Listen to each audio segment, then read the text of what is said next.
Pour moi, Giroud est un meilleur neuf que Benzema. De Laurenti pense que le mec, il dépense 1 euro, il meurt. Alex Ferguson, c'est juste un Giroud qui a eu beaucoup de moyens. C'est pour ça qu'il a réussi. Raphaël Leao du Milan. Ah, c'est une immense fraude. Marquinhos, capitaine du PSG? Non mais arrête, il a le charisme d'une nuit. C'est quand même pas de ma faute si je préfère Ronaldinho à Zidane. Si tu me dis que Rudy Garcia, il a le niveau pour entraîner le Napoli, alors Balerdi, il a le niveau pour jouer au Real Madrid. David Trezeguet est le meilleur attaquant français des années 2000. Si tu enlèves le championnat anglais, allemand, espagnol, italien, portugais, lituanien, la Ligue 1, c'est le meilleur championnat européen. Salut à tous! Je suis super content de vous retrouver pour un nouvel épisode du FC Copain. Alors, pour m'accompagner aujourd'hui, je suis avec Paul. Salut mon copain. Salut Jajaï, salut à tous. Alors, aujourd'hui, tiens, on va parler de Serie A. C'est étonnant avec toi, Paul, de parler de Serie A. C'est pas un truc qui t'attire forcément, hein. Non. Non, moi, c'est la Bundesliga, moi. Je sais. Et puis avec une particularité aussi, t'aimes bien le championnat norvégien aussi, non? Je suis un grand fan de Bodo. Glimt. T'inquiète pas, en plus, on va en parler de Bodo Glimt. Oui, mais c'est pourquoi je te dis ça, à ton avis. Tu me tends des perches, c'est magnifique. Donc, vous commencez à connaître le principe du live. Deux chroniqueurs vont s'affronter pour répondre à la question suivante. José Mourinho à l'AS Roma. Est-ce qu'on retient la victoire européenne ou l'absence de top 4 en Serie A? Je vais défendre, pour ma part, l'absence de top 4 en Serie A, pendant que Paul, lui, de son côté, défendra la fameuse victoire européenne. On est toujours OK? Yes. Alors, si on est toujours OK, c'est parti. Je vais lancer mon chrono et on est bon. Alors là, qui se cache? Allez. C'est bon. Alors, pour moi, je retiens plusieurs choses dans le passage de José Mourinho à l'AS Roma. Et forcément, comme le titre du débat nous le montre, bah, il y a d'un côté le positif avec la victoire en Coupe d'Europe, même si j'oublie pas que quand même, durant ces deux campagnes, on s'est quand même un peu ennuyé à certains moments. Et dans ces fameuses campagnes européennes, j'oublie pas le fameux 6-1 encaissé par norvégienne répondant au doux nom de Bodo Glimt. Mais bon, allez, on va garder la joie des tifosi pour la conquête de la Conference League et la finale d'Europa League, la place à Rome qui était en fusion. Donc, ok, je veux bien garder ça. Mais malheureusement, la saison de l'AS Roma, ça se résume pas qu'à la Coupe d'Europe. Il y a aussi la fameuse partie championnat. Et là, par contre, c'est beaucoup moins reluisant que la partie Coupe d'Europe. Parce que là aussi, on s'est ennuyé. Là aussi, il y a eu des sorties de route. Mais le problème principal, il va être clair, José, il était venu à l'AS Roma pour mettre l'AS Roma dans le top 4 et donc se qualifier pour la fameuse Ligue des Champions. Et malheureusement, 2 saisons, il n'y est pas parvenu. Et pire, si on regarde la saison en cours, il semblait même limite parti pour une saison catastrophe avec élimination en Copa contre la Lazio, sortie, enfin pas sortie, mais vraiment un gros écart conséquent sur le top 4 à la mi-saison et un barrage pas facile forcément contre Feyenoord en Europa League. Donc ça ressemblait vraiment à une saison galère. Donc si on fait le bilan, moi je veux bien entendre le positif de la Coupe d'Europe, qui va être forcément tempéré par le négatif, comme je viens de le dire, de la Serie A. Mais par contre, en fait, ce qui va être le juge de paix pour moi, bah, ça va être la qualité de jeu. Et là, malheureusement, l'ami José, il va pas pouvoir l'emporter parce que, encore une fois, comme je l'ai dit, on s'est ennuyé ferme à plein de moments. Donc, finalement, mis dans la balance, je vais plus retenir l'absence de top 4 parce qu'en plus, il n'y a pas eu beaucoup de jeux. Voilà pour ma part. Je l'entends. Je te lance le chrono, mon copain. C'est parti. Alors, je vais commencer avec le fait que tu termines en disant que Mourinho était venu pour faire top 4. Et j'ai envie de te dire qu'au final, il est venu pour entrer dans la légende. Club créé il y a 96 ans. Oui, monsieur, avec une victoire européenne. Je rappelle le palmarès de la Roma. C'est 3 titres de champion, 9 coupes d'Italie, une super coupe d'Italie, un titre de Série B. Dernier trophée 2018 avec la Copa, dernier titre de champion 2001 avec Totti et compagnie. Donc ça commence à faire un petit moment. Donc José, il arrive, oui, évidemment, il arrive pour le top 4, mais On va forcément se rejoindre là-dessus sur les ambitions en championnat qui sont évidemment décevantes. Mais au final, il reste dans les mémoires. Grâce à cette victoire européenne, à jamais son nom sera, enfin, la Roma lira le nom de José Mourinho avec son palmarès en parlant d'un premier trophée européen. Première Coupe d'Europe du club pour la première édition de la Conf League, encore plus marquant. Ça, c'est du pur José, histoire de marquer les esprits encore une fois en Europe, pas seulement à la main, mais en Europe avec son palmarès. Tu vois, par exemple, j'ai lu dernièrement que Nengolan critiquait le fait de gagner une Coupe d'Europe, même parce que c'était la Conf League, la Conference League qui était créée il y a 3 ans. Je trouve ça un peu culotté de la part de Nengolan qui compte en palmarès un titre de champion d'Italie pour 42 minutes jouées avec l'Inter Milan et un titre de champion de Belgique où il a été suspendu pour vapotage. Mais ça, c'est autre chose. C'était le petit tacle. Oui, bah, j'aime bien faire des citations. Celle-là, je la cite pas parce qu'elle vaut pas le coup, mais tu vois, ça me permet d'en placer une petite comme ça. Non, mais en plus de la Coupe d'Europe, c'est que à travers, même si le parcours est pas monstrueux, on part de la Conférence League non plus, on sait que c'est la plus petite des coupes, donc t'as pas des adversaires exceptionnels. Mais faut quand même y aller, hein. Je pense que t'as beaucoup de clubs, dont un que tu supportes, qui auraient bien voulu y aller au bout cette première édition. Le Feyenoord, qui la Roma va rencontrer là, je pense bien qu'ils auraient voulu la remporter la première édition également.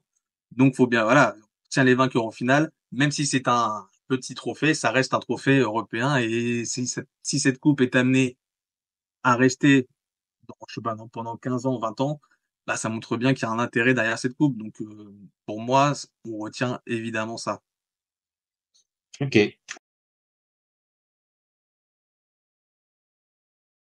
Ok, bah après, moi je veux bien, hein, moi cette lecture-là, hein. Moi ça me veut bien. Elle est romantique, elle est en plus, Oui, c'est ça. t'as mis un peu d'histoire en plus là-dedans et c'est vrai, t'as raison. On peut pas passer sous silence. J'entends moi le fait que on retienne. Enfin, évidemment, je le retiens aussi. Moi, ce côté Serie A où t'es la Roma, t'as été plusieurs fois vice-champion, enfin champion d'Italie, mais il y a plus de 20 ans. Mais là, dernièrement, vice-champion d'Italie de 3-4 fois. Donc, évidemment, tu vises aujourd'hui, peut-être pas forcément être vice-champion d'Italie ou champion d'Italie, mais ce top 4 qui est tant convoité par les clubs italiens parce que t'as la Ligue des Champions aujourd'hui, on retient évidemment en fin de saison ça parce que c'est la reine des coupes. Donc j'entends.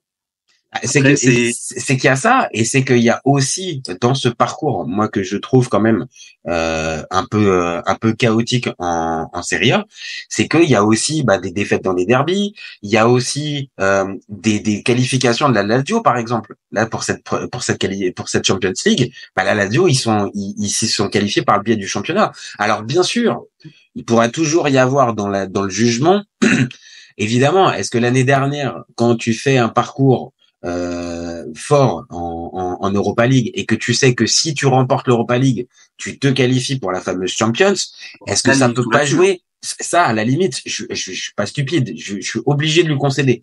Donc peut-être un certain relâchement l'année dernière, mais n'empêche que les deux classements, c'est pas, je vais pas dire que c'est indigne de la Roma, parce qu'encore une fois, faut pas se tromper. La Roma n'est pas un club dominant en Italie et ça n'a jamais été le cas. Donc tu t'as rappelé le palmarès, c'est pas le cas. Mais on va dire d'être passé à ce point-là à côté en championnat, je trouve que non, on peut pas le dédouaner juste avec la victoire en Coupe d'Europe, tu vois. C'est qu'il y a eu un trop gros écart en Serie A à mes yeux. Je t'aurais rejoint sur le côté indigne de pas faire top 4 il y a quelques années quand la Serie A était un peu dans le dur. Bah oui, quand t'as les 2000 ans qui sont vraiment dans des sales périodes. Bon, là, à ce moment-là. Prétendant à la Champions League, c'est pas par défaut, c'est dur de dire ça, mais bon, c'est pas flamboyant comme aujourd'hui où les deux clubs dominants ont évidemment notre gueule. Le Napoli avait une autre gueule. La Lazio, même si c'est mi-figue mi-raisin, il y a quand même, ça montre quand même un effectif qui est plutôt solide. Voilà, là aujourd'hui, on est sur une Serie A qui est beaucoup plus forte que les années précédentes. Donc, je suis d'accord, mais regarde l'année dernière. Indigne, t'as raison, ça serait trop fort. Mais quand tu regardes la saison dernière, alors évidemment, t'as la météorite Napoli qui est là et qui peut changer le tout. Mais bon, la Juve est rétrogradée à la 7e place, hein. Et encore une fois, je le redis, la Lazio arrive à se glisser dans ce top 4, tu vois. Sinon, la Roma est 7e. Non, mais j'entends pour le championnat, évidemment. Je comprends. C'est juste, là, pour l'année dernière, il faudrait revoir vraiment la fin de saison des Romains en championnat. Mais je pense qu'il y a une concentration sur l'Europa League, comme tu l'as dit tout à l'heure, ou qui t'emmenait. qui t'emmenait en Ligue des Champions, la gagnant. Ce qui se comprend, encore une fois, ça se comprend. Le passif de Mourinho qui avait jamais perdu une finale, donc je pense en termes de confiance, il devait être assez au max. Donc en se disant, de toute façon, on mise tout sur l'Europa League, le trophée, la qualif et basta. Après, tu peux finir 8e, 9e du championnat. Mais tu vois, c'est une question que je me posais. Alors là, c'est dur de faire une comparaison aujourd'hui, par exemple avec Milan pour prendre pour toi, mais si Milan est amené à être, c'est pas possible, c'est reversé en Ligue Europa, donc c'est pas du tout la même chose si tu la gagnes, tu vas en Ligue des Champions, mais par exemple, Milan, dans 2 ans est en Conf League, tu préfères quoi? Te qualifier 4e de Serie A, finir la saison 4e de Serie A, mais Conf League, tu sors en 8e, en quart, voilà. Ou aller au bout, en Conf League, gagner le trophée, mais finir 7e de Serie A. C'est ça c'est là qu'est le débat en fait. Et là en fait pour répondre à ce type de question, bien sûr que toi et moi on peut essayer d'y répondre, mais les principaux intéressés c'est les tifosi qui peuvent répondre à cette question parce que c'est eux qui vivent, on va dire la passion au quotidien avec leur club, qui ont pu avoir justement comme tu l'as dit tout un tas de désillusions sur le point de vue européen, et que même si encore une fois moi je suis le dernier à la dévaluer cette Conference League, mais même si c'est une coupe moins importante, il y a eu une telle frustration qui a été accumulée pendant des années que évidemment, tu vois, on va dire c'est comme si on va dire en termes de bonus, cette victoire, elle te met un bonus de plus 50, plus 60 qui te change un petit peu ta perception parce que t'as tellement attendu. La saison est pas du tout la même, hein. C'est ça, c'est exactement ça. Donc là où en plus c'est un peu casse-gueule en plus d'arriver à dire de prendre mon avis, c'est qu'en plus derrière il peut faire bis repetita parce que ça fait finale l'année d'après en Europa League, ça se joue jusqu'au penalty. Bon, tu vois, pour le supporter, il y a aussi le côté, oui, c'est vrai, je suis obligé de m'incliner là-dessus. José, il leur a redonné la fierté sur la scène européenne, en fait. Même au-delà de la scène européenne, ça, j'avais noté ça, j'ai pas eu le temps de le placer, évidemment, avec mes avis trop longs. Mais il a ramené tout le monde au stade. T'as voulu mettre Nainggolan dedans aussi. T'as voulu convoquer Nainggolan. J'ai perdu du temps sur Nainggolan. Ah ouais, là, tu t'es mis tout seul dedans. Mais non, mais il a ramené un énorme engouement, et ça, dès son arrivée au stade. Oui. Alors j'ai regardé, je pensais qu'il y avait beaucoup plus de guichets fermés, mais c'était pas autant. Mais après, faut le remplir le stade. Oui. Et puis bon, après, s'il fait 65 000 au lieu de 70, tu m'as compris, ça reste quand même pas loin d'un guichet fermé. Avant que José arrive, c'était vraiment. Je dis pas que l'Olympico était désert, hein, mais on affichait du 30-35 000 de moyenne. Là, c'était quasiment double. Les deux saisons avant son arrivée, 27 000 personnes de moyenne, 38 000 personnes de moyenne. Première saison de Mourinho, 42 000 de moyenne. 62 000 l'année dernière. Et cette saison, tu étais à 61 800. À titre de comparaison, avec la Lazio, l'année dernière, tu fais 62 000 de moyenne, la Lazio, c'est 45 000. Ouais. Et une saison où, en plus, la Lazio finit dans le top 4 et se qualifie en Ligue des Champions. Ouais. Donc, tu vois, quand même, en fait, au-delà de cette Coupe d'Europe, il a ramené un véritable engouement. Il a aussi ramené des joueurs. Alors ça aussi. C'est plus lui qui a ramené que le club. Enfin, tu vois, ça d'ailleurs. Attends. Alors tu fais une bonne passée parce que forcément dans chaque passage de José, t'es obligé de regarder aussi un tout petit peu le mercato et avec les hommes avec lesquels il a travaillé. Donc là, on peut voir encore une fois, il se débrouille toujours bien, l'ami José, pour faire passer le message à ses directeurs sportifs ou à ses présidents que attention, je viens, il y a le salaire à m'accorder, mais il y a aussi la panoplie de joueurs à me sortir aussi. Et là, c'est vrai, t'as eu raison, il a fait venir des joueurs. Alors, d'un côté, oui, c'est peut-être son aura qui les a fait venir, mais de l'autre, il y a eu beaucoup de joueurs qui sont venus sur son nom, en fait. Pour moi, Dybala, Lukaku, je sais pas si ça vient, si c'était pas Mourinho, ou si c'est Paulo Fonseca. Abraham aussi. Abraham, je pense que si c'est pas Mourinho, je pense que Abraham, il vient pas. Alors, honnêtement, je pense pas, Peut-être. Oui, peut-être. Après, Abraham, c'est dur de dire c'était personne avant son arrivée, mais c'était un jeune qui était en train de monter, qui était dans une impasse à Chelsea, donc qui devait choper un nouveau challenge. Mais sûrement que le fait que ce soit Mourinho est joué dans la balance. Après, je te trouve un peu dur parce que Abraham, on le sait, t'as raison dans la précision, on va dire dans la présentation de Abraham, c'était pas non plus un joueur avec de PL. Voilà, mais ça reste un joueur comme tu l'as dit de PL, donc ça veut dire quand même un peu bankable et tout ce qui va avec. et il achète 40 millions, je crois, oui. il aurait pu signer dans un autre club de PL un peu moins ambitieux que Chelsea. Et derrière, c'est pour ça que je te dis, je pense que Mourinho joue. Maintenant, voilà, c'est un détail. Mais Lukaku, on sait qu'il est venu parce que c'était José. Est-ce que vraiment Dybala, il vient parce que c'est José? Tu penses? Ou est-ce que c'est parce que là pour le coup, c'est la Roma qui est le seul club qui peut lui proposer, on va dire, Oui, le mais est-ce que la compromis Roma entre rester en Serie A et avoir un club compétitif un peu? Est-ce que la Roma va dessus s'il n'y a pas Mourinho? En fait, je sais pas. Ouais, non, ouais, on va dire que c'est. Non, mais peut-être en fait Dybala, on savait que de toute façon Dybala voulait rester en Serie A parce il était très bien dans ce pays et compagnie. Est-ce qu'il serait venu sans? Peut-être, mais je pense que le fait qu'il y ait Mourinho, ça a beaucoup moins fait réfléchir en tout cas le joueur que si ça avait pas été Mourinho. Donc. Je me rappelle plus, Smalling, il arrive avec Mourinho ou il était déjà là avant? Smalling, il arrive en même temps qu'Abraham, non? Ouais, donc s'il arrive en même temps qu'Abraham, c'est José. Prêté. Ouais, ça me dit quelque chose, un prêt. Non, il doit arriver juste avant que José arrive. Parce que après, sinon, après, en joueur important. Matic, mais bon, ouais, t'as Matic qui fait bien. Il a sur court terme, mais au final, ça se finit mal, et il a pas vraiment l'importance de toute façon, c'est un joueur d'ombre, mais, tu vois, un mec comme Matic, je pense que tu l'attires pas si t'es pas Mourinho. Non, je suis d'accord, surtout qu'il sortait de Manchester. Je pense qu'il serait il serait pas venu en Serie A, s'il y a pas Mourinho. Donc oui, mine de rien, quand même, il fait venir des joueurs. Donc on va dire qu'il peut faire passer un cap à ce niveau-là à la Roma. Et est-ce que ces joueurs-là, c'est la question, est-ce que ces joueurs-là, t'as dit quoi? Mais je veux dire, est-ce qu'au final, il fait passer un cap à la Roma? Moi, j'ai envie de te dire, un petit oui, quand même, avec la victoire en Coupe d'Europe. Parce que la Roma, au final, c'est un grand club d'Italie, évidemment, mais qui a pas un palmarès de grand club. Non, c'est vrai. Non, il t'amène, en fait, il te met la Roma sur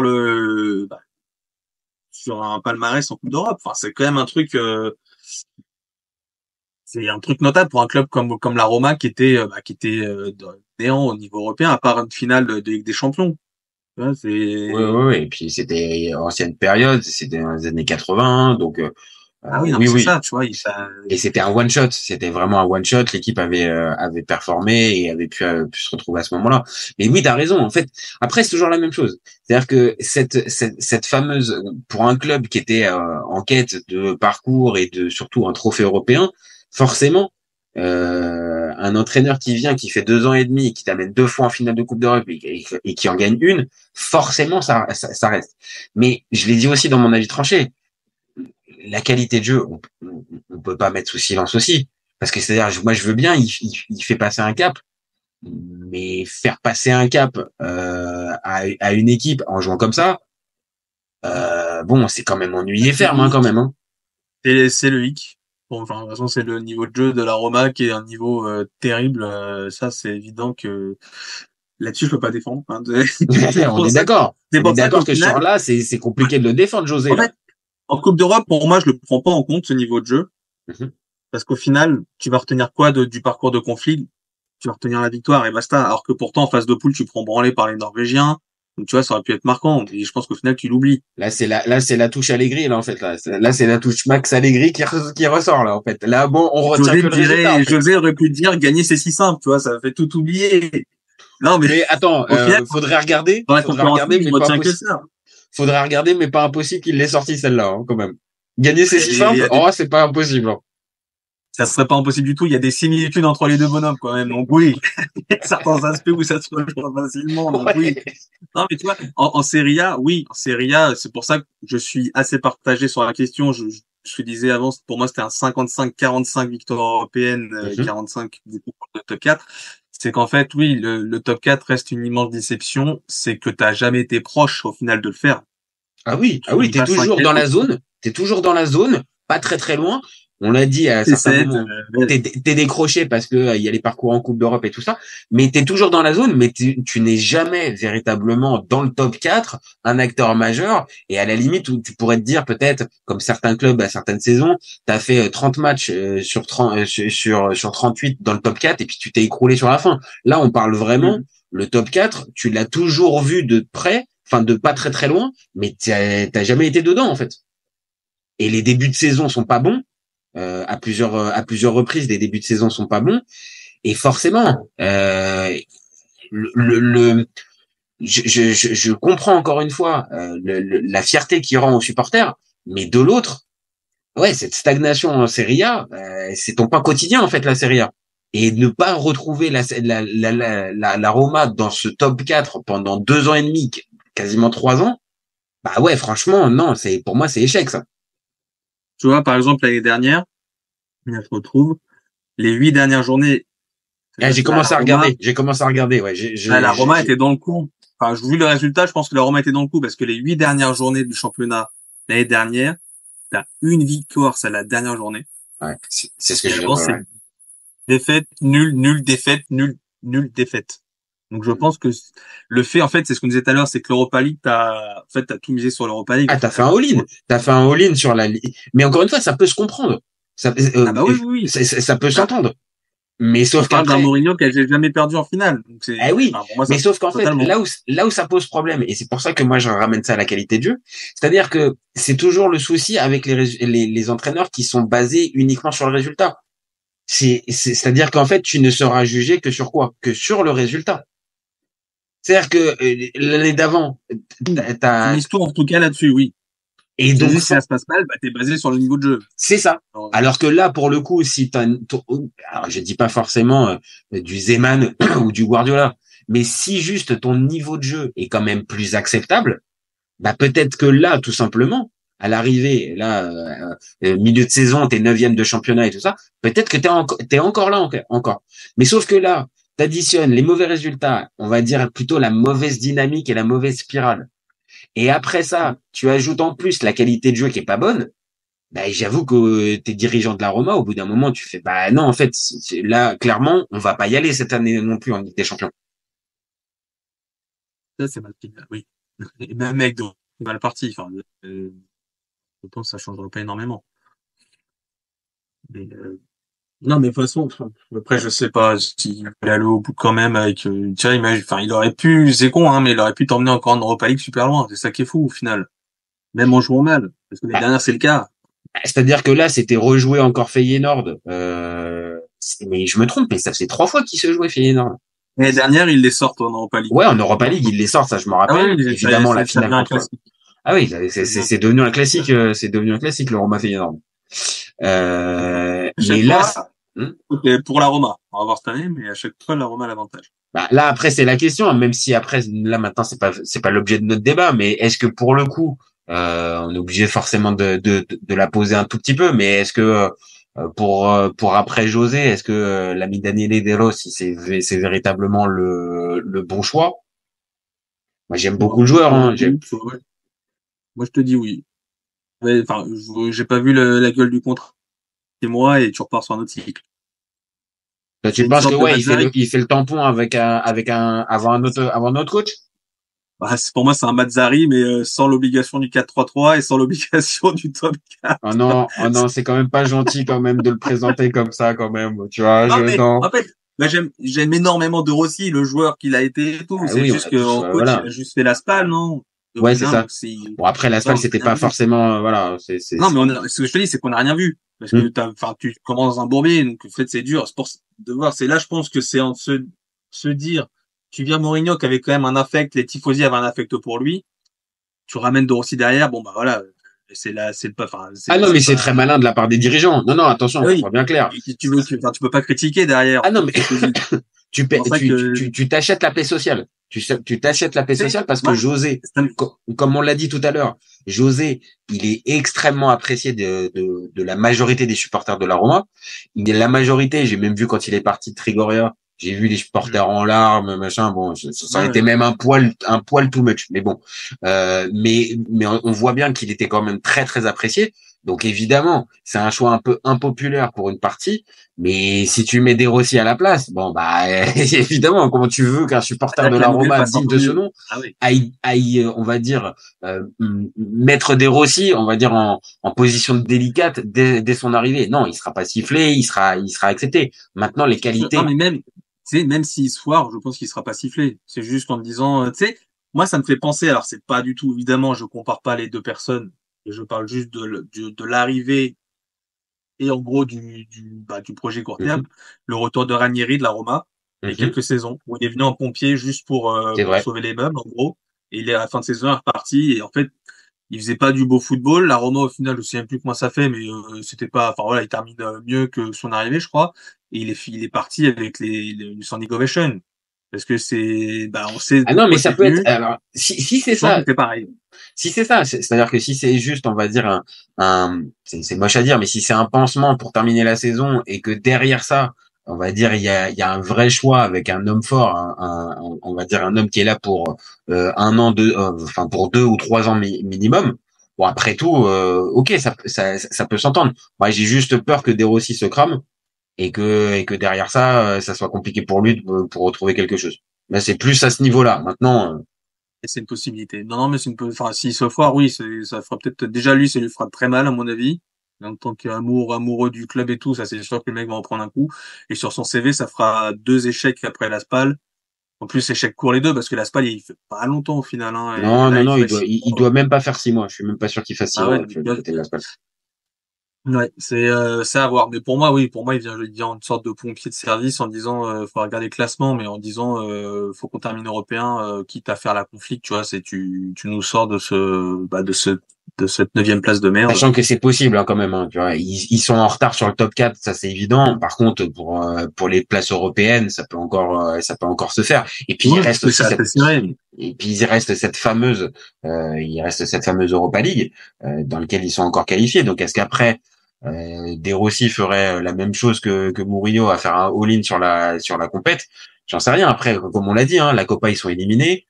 Ça peut être un calcul à faire. Maintenant, c'est toujours la même chose. C'est risqué. La Roma est pas, enfin, dans cette compétition, je vois 3 équipes qui, sur le papier, me paraissent supérieures, que ce soit le Milan, que ce soit le Liverpool, ou que ce soit les Leverkusen. Ah, mais après, les joueurs du tirage, c'est ça, tu peux pas, imagine, t'as un Milan Liverpool au prochain tour. Bien sûr, mais même un Leverkusen, là, je te le dis, il les rejoue. Ouais. Je pense que Leverkusen, il les mange matin, midi et soir. Hein. Ah oui, non, mais donc après, faut voir. Après, tu sais, t'as fait Feyenoord, vu que tu commences à jouer par moment en Ligue des Champions, où l'histoire peut être réglée pour la Roma, hein, aussi. Hein. Ah oui, je suis d'accord. C'est vrai que Feyenoord, ça faisait partie des 3e à pas forcément récupérer. Je pense. Maintenant, on va terminer notre débat sur une dernière petite question. Ouais, vas-y, dis-moi. Je vais avoir une petite stat que tu vas forcément apprécier. Ah, forcément. Opta Paolo, forcément. Moi, je prends. En termes de points par match, prix. Passage de Mourinho à la Roma, c'est 1,70 points par match. Ok. Alors, ça comporte toutes compètes confondues. Ok, d'accord. Comparaison. Ah, c'est ça que j'attends. C'est ça que j'attendais. Avec un entraîneur de cette saison qui est à 1,75, on peut dire que c'est globalement similaire. Et ben, un entraîneur du coup 1,75 qui a été viré parce qu'il était 4e de Serie A. Oh là là, oh c'est pas vrai. Ah c'est pas vrai qu'il va forcément me la sortir jusqu'au bout. Rudy Garcia qui fait 1,75 points par match avec le Napoli, donc un tout petit peu plus que Mourinho. Donc au final, il était 4e de Serie A quand il s'en va. Donc Mourinho, c'est dégueulasse. Franchement, je le dis, c'est dégueulasse d'invoquer Rudy Garcia dans le débat là pour arriver à non, franchement, ça a pas de mots, Non, mais t'as raison. Au final, on rigole. Au final. Bon après, là où c'est un peu plus horrible, c'est que par exemple un Paulo Fonseca qui est le coach avant Mourinho à la Roma fait un 76. Alors qu'au final, on va pas se souvenir de son passage. On va pas se souvenir de son passage, mais sauf que est-ce que Paulo Fonseca, il avait le même effectif que José. Alors, en termes de, je pense, tu prends les délires de valeur marchande, je pense pas. Enfin, oui, c'est même sûr.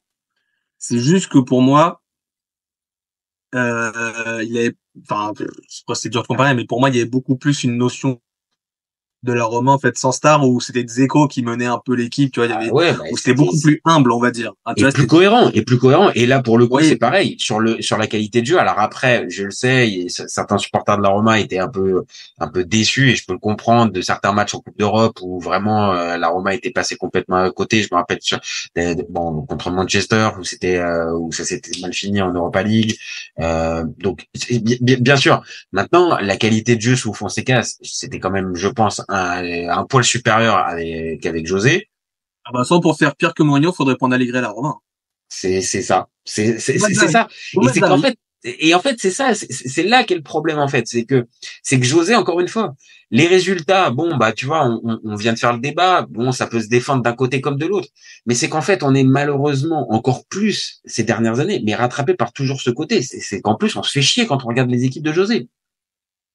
Et ça, malheureusement, j'ai pas envie de faire mon spectateur amateur du beau jeu, machin. Je comprends, il y a du football de partout. Il y a différents footballs, on peut pas tous jouer 4-3-3 football chatoyant. Mais là, on a vu certains matchs de Coupe d'Europe. Moi, je me rappelle de certains matchs de Coupe d'Europe. Mais vraiment, la Roma ne joue pas. Ne joue pas. Et que La quand Roma en tu phase de poule, c'est terrible. Hein. pour moi, c'est pas possible, ça. Et que même si au final, derrière, il y a la fameuse, il y a le résultat. Encore une fois, si c'est la Salernitana qui fait ça, bon, ok. Mais là, t'as des joueurs comme, ne serait-ce que Lukaku dans ta ligne d'attaque. Attends, c'est pas possible que tu proposes un jeu aussi restrictif. Donc, c'est là où José, malheureusement, et c'est pour ça que je voulais te poser la question. Toi, tu le vois rebondir où, José, maintenant, derrière, après ça? Là, pour moi, il y a plus que les sélections. Il y a plus de club qui peut lui ouvrir les portes.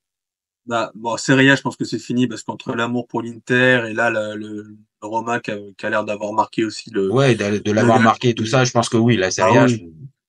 Voilà. Ouais, encore, tu vas pas à la Juve et l'Inter, tu vas pas à Milan et l'Inter. Donc, pour moi, c'est réglé. La première ligue, en énième retour à Chelsea, mais ça a l'air, parce que ça a l'air bordélique Chelsea, donc tu te dis pourquoi pas, mais je pense que même Chelsea, à un moment, tu prends un autre virage. Rajouter José dans le Chelsea actuel. Ah, alors après. Bah là, tu fais ta série Netflix. Ah non, mais c'est ça ce que j'allais te dire. On va dire que là, on peut se régaler, mais si c'est pas juste l'amateur de foot. C'est-à-dire, si t'aimes aussi un petit peu si t'aimes un petit peu les histoires un peu croustillantes, là, ok. Mais José à Chelsea maintenant. Non, mais je dis ça parce que, en fait, je vois pas où il peut rebondir dans un. Hormis sélection, je vois pas, moi. Que c'est gros club. Bah, pour moi, c'est que c'est. Ah bah oui. Sélection, le problème, c'est que t'es reparti sur un nouveau cycle il y a 2 ans avec la Coupe du Monde. Tu vois, à part si le Portugal se casse la gueule méchamment à l'Euro. Enfin, je sais pas si je le vois dans une autre sélection, à part peut-être l'Angleterre, mais bon. Ouais. Bah non, mais je te dis, même moi, j'ai du mal à y croire. Mais pour moi, il est prédestiné au moins, de toute façon, dans sa carrière, il ira forcément au Portugal. Je ne vois pas ne pas aller prendre la sélection. Bah, ça serait quand même triste que, on va dire, il nous ait fait 20 ans, 25 ans au plus haut niveau et qu'il ait jamais pris la sélection portugaise. Maintenant, après, on sait. Après, je pense qu'il a pas besoin d'argent, mais tu peux faire une pige à la Lolo White en Arabie Saoudite, quoi. Enfin, non, même juste les Qatar. Ouais, non, mais alors là, franchement, ça serait moche parce que bon, on se rappelle de toutes les indemnités qu'il a pu récupérer depuis qu'il a commencé à entraîner. Je pense qu'il a pas besoin. Si, mais je pense qu'il va faire consultant. Il va faire consultant sur la Champions League de temps en temps, là. Ah, bah là, il va nous régaler. Il va nous régaler sur la Ligue pendant l'Euro, tu sais, il va être consultant pendant l'Euro. Pendant l'Euro, c'est ce que j'allais te dire, pendant l'Euro. Mais hormis une sélection, moi, là, j'avoue, je le vois pas. Après, ou alors sinon, honnêtement, je le vois parfaitement dans un club. Et ça terminera bien, je pense. Je le vois parfaitement dans un club, mais là, pour le coup, ça veut dire qu'il est redescendu en ambition. Mais moi, du côté de l'OM, moi, je le prends tous les jours. Hein. Moi, je le signe tous les jours.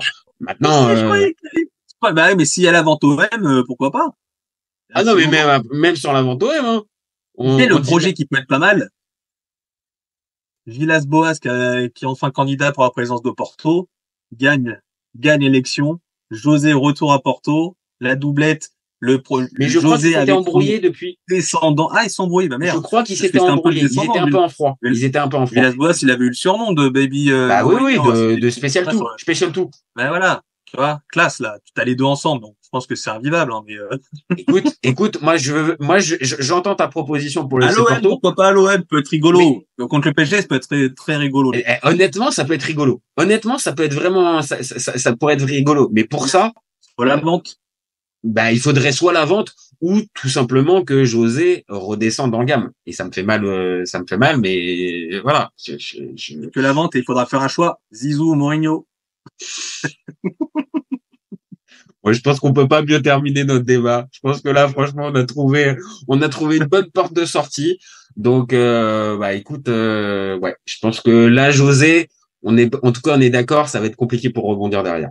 Hormis la blague, ça va quand même être difficile pour lui là. Bon bah merci Paul. Encore une fois, un vrai plaisir. Et puis bah nous, on se retrouve très vite pour un nouvel épisode. Hésitez pas, à nous donner vos avis. Dites-nous si pour vous, on retient quoi de José? On retient plus l'absence de top 4 ou la victoire en Coupe d'Europe? Ou est-ce que vous retenez peut-être sa prochaine arrivée à l'OM? Non, je plaisante. Donc en tout cas, donnez-nous vos avis. Dites-nous si pour vous, José, ça reste encore un entraîneur de top niveau ou s'il a baissé. Et puis, vous gardez en tête qu'on est ouvert toute l'année, ouais, les copains. Ciao les gars. Ciao les copains.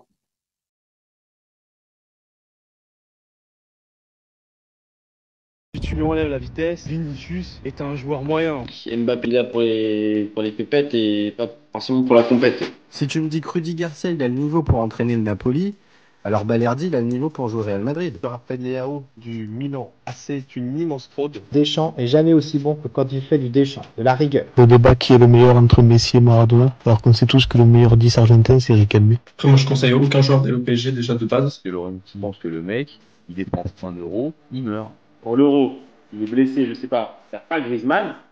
Et t'es pas si sur un sort. Je suis d'accord. Alex Ferguson, c'est juste un Giroud qui a eu beaucoup de moyens. C'est pour ça qu'il a réussi. C'est quand même pas de ma faute si je préfère Ronaldinho à Zidane. Marquinhos, capitaine du PSG? Non mais arrête, il a le charisme d'une nuit. Gros problème avec ce joueur, je le déteste. Avec un joueur comme Nainggolan, la Belgique sortait la France en 2018. Et là, Guido, il fait pas partie des meilleurs du football. À son prime, je te confirme que Hatem Ben Arfa n'a rien à envier à Lionel Messi. Entre un choc de Ligue 1 et un choc de MLS, je regarde la MLS. Je trouve que la feinte est grillée quand même, tu vois.